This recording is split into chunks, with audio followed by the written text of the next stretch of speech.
Welcome to the Galactic Center, Sagittarius 27 and Gemini 27. They're both hitting that sign right now.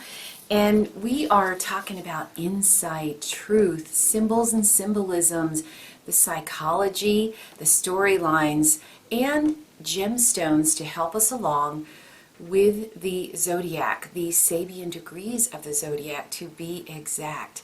Thanks for being here. Hey, what is the Galactic Center, Sagittarius 27? And what is the Galactic Center, you might ask? Well, it is the Milky Way. We're directly aligned with the Milky Way, which is a big black hole. It is our center, our core. It's where we can recenter ourselves, realign with our soul purpose. So it's a powerful portal. If you ask me, leave a comment. What do you think the Galactic Center is? Without further ado, a sculptor at his work. Another way to say it, the sculptor's vision is slowly but surely taking form. Siamese twins talking to each other. Sanding and sanding, a sculptor is carefully modulating and refining a curve. In the night, a man uncovers himself to feel the cool air. People proceeding methodically through a treasure house as they take inventory. The stone here is white marble, and both stones will be in the description if you'd like to take a closer look. White marble promotes serenity and harmony. It purifies negative energies. It resonates with similar frequencies, so if you vibrate abundance, you attract prosperity in return. It speaks to the crown chakra, giving us spiritual growth, tapping into our higher awareness, giving us mental clarity, self-control, mastery of thought, and at the same time it is grounding because it has strong earth energy, makes us pragmatic. Yesterday we had the flag bearer, the representative of the whole, the collective ideal. Here we have an individual carving out their idea of their inner source, their inner creativity coming out in the open. So we have a sculptor carefully sculpting some art, and he's bringing something of his inner life to the outer world. He's wanting to share. So complete opposite, or a polar opposite from yesterday, as is the case with step 2 in a phase, which is where we are. The Siamese twins talking to each other. They're the same, but they're separate. So it's taking a look at polarities, but saying, this is who I am, and you speak what you are in some form. But it is happening at an internal level still. Like it's internal transformation is happening here. It's self-projection into your work. So focus into your work, focus into your meditation of what you want. It helps make it happen, especially on this degree. We're on the Galactic Center. So there's a strong receptivity here. So be very careful of your thoughts. The opposite is true. You know, if we can be receptive to most anything and transform ourselves here, even though it's at an internal level, it happens internally first and then it goes outward. You want to be receptive to abundance, to prosperity and healing, shaking away, as we did yesterday with cutting away what we don't need to the bone, beyond the bone. And here it's to come out swinging. There's a focus here that we are going for becoming the goddess with a crescent moon on her head. And what that means is to be receptive, like having a beautiful cup, like the chalice, on our head, and that we bring in exactly what we desire. And because we've cleared away all the baloney of the ego and fear and anger, guilt, shame, all that stuff is gone. We are clearly receptive to what we truly want, and it comes in, it lands in perfectly.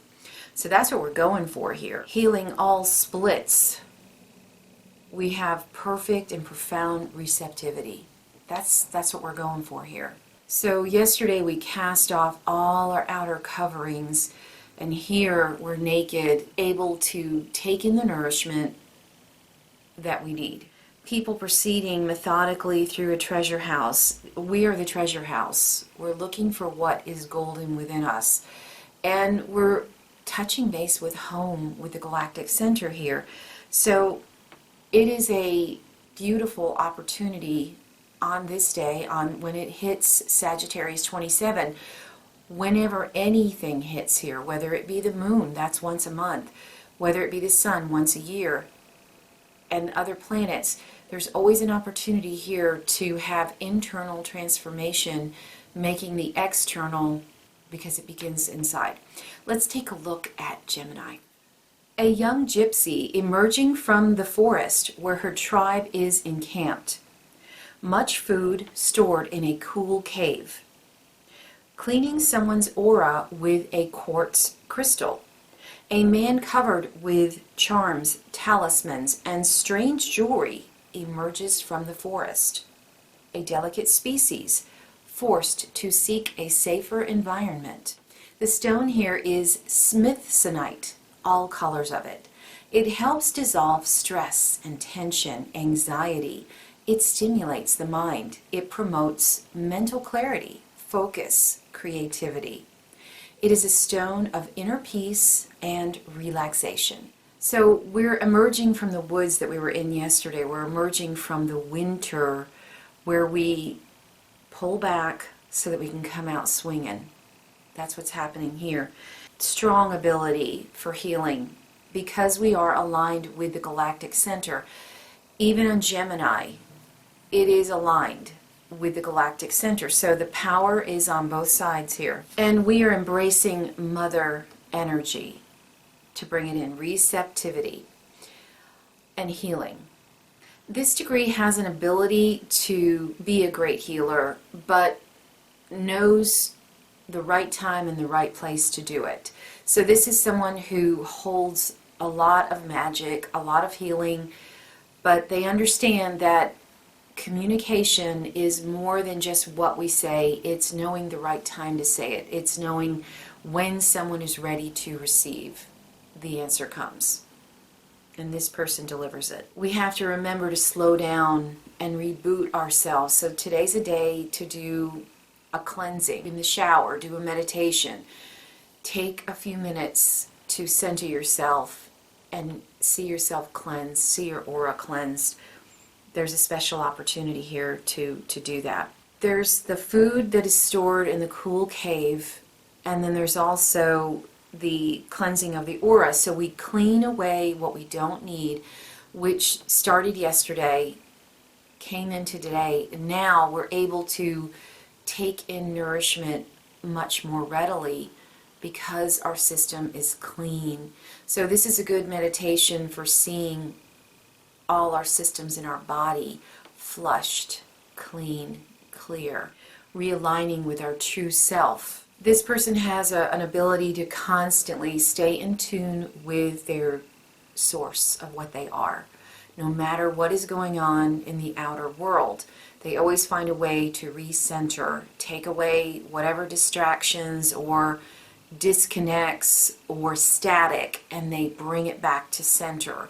And when the time is right, they want to heal others, but they do it in right time. This person knows where and when to place the focus to stay in alignment. By maintaining focus on the right things, you intuitively know that by tuning inward, everything else falls in line. So if you're feeling scattered, focus within and see yourself in alignment, and you will snap into alignment on this degree. So I would say this is somebody who knows how to be a prepper, perhaps, someone who knows how to store food. They have it when they need it. They have the things they need when they need it. They have a knack for that. This is someone who might enjoy having jewelry and talismans that help them with cleansing their aura or others. So somebody who's into charms and talismans, whether they make them or sell them or just enjoy them. someone who's incredibly sensitive to other people's energies. That is not a detriment, but it is something that has to be protected and cared for. Understanding where your vulnerabilities are does not make you weak. Everybody has vulnerabilities. Knowing where yours are and how to protect them allows you to have them in store for when you need them. You can pull them out and boom, you've got your magic kit ready to roll. But in the meantime, you are protected and you're strong. So this is a very sensitive person who knows how to protect themselves. So there's a repolarization happening here, touching base with whatever is not necessary and not being afraid to clear it away. We make way for being receptive to what we do want. So this is someone who's not afraid of seeing the darkness, because getting rid of the darkness allows more light to come in. The clearer we are, the more protected we are, the more able the words that we speak are able to go where they need to go, have a bigger impact. So that's what I've got for you today. If these degrees are strong for you and you resonate with these, even if you don't, if you have a different interpretation of these symbols, I would love to hear it. We all can learn from it. I thank you for liking this video. If you've enjoyed it, subscribe if you're interested in more. And I want to say that I personally, in poring over astrology for the number of years that I have, at first you start with where's my sun, where's my moon, where's my first house, blah blah. You start with all that. But then I've also come to realize that there are midpoints, and all the asteroids are very fascinating aspects of our personality that can be really enriching if you've been looking at your chart or following astrologers but haven't quite gotten a handle on all the aspects of yourself. If you're searching and wanting to understand yourself at a deeper level, take a look at your asteroid placements, take a look at your midpoints. They are very telling. Take a look at your lot of spirit, your lot of fortune.